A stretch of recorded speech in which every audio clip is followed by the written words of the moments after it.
The number of Nepalese movies produced every year is growing, but with the same storyline and cliché character portrayal, showing normal human emotions in extravagant and stupidly unreal ways is something that our commercial movie excels at.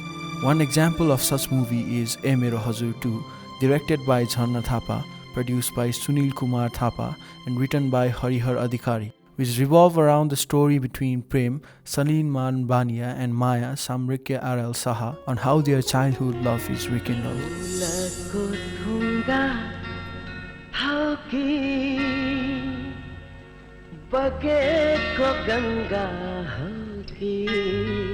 Coming to the conclusion that this movie is a female regressive is difficult because the lead female character is faced with situations that bring out contrasting personalities. In order to portray the actress as a desirable woman, the filmmakers try to make her dance and be coy on a soft song where the lyrics goes Kini deuna saila dai.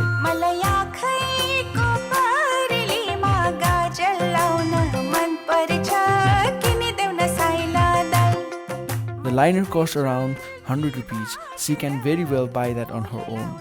This shows that even though we know today's women are strong, we still desire the ones that are not.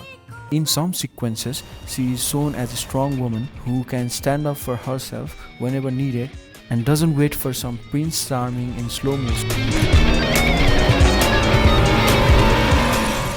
Most astonishing part of the movie is that Maya is the only female character dealing with 7 other characters, all male. In one such sequence, where she is the only girl amongst all these guys, she is seeking permission of her brother to go out for trekking with her friends. Yes, da. In the movie and in many other like this one, male characters are shown to be strong, individualist, but girls are always shown to be weaker and waiting to be approved by the men they know. No matter how strong a girl is out in the world, she still has to mend her ways according to her family's wishes. While trekking with her friends, she is being harassed by a random trekker. The director chose to wait around for an entire minute with shots of her body parts being touched before anyone actually helped her.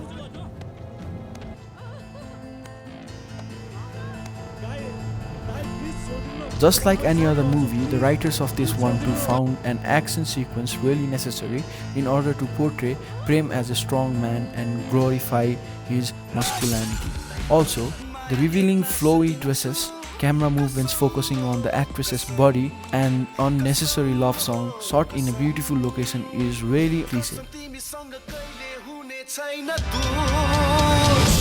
Mero Hajur.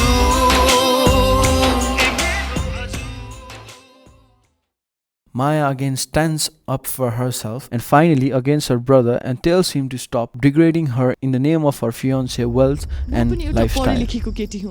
कि म आफ्नो एबिलिटीले Australia जान सक्दिन र धन सम्पत्ति मान प्रतिष्ठा यो सब कमाउन सक्छु म पनि सम्पत्ति र हाई क्लासको लोभले बिहे गराइदिएर आफ्नो बहिनीलाई किन कमजोर देखाउन खोज्नुहुन्छ सानोमा बाबा त्यसपछि हजुर अब गौरव के म सधैँ हजुरलाई बैसाखी बनाएर हिँड्ने. The movie ends with the good moral lesson that girls can achieve everything that the world thinks only a man can provide them with. Talking about the gender, it is also important to talk about the LGBTQ character representation in this movie. It is really sickening to see that our industry still decides to portray the people of LGBTQ community only in funny manners. The highly stereotyped and weaker or lesser representation of women and LGBTQ in the Nepali film industry is sad to look at.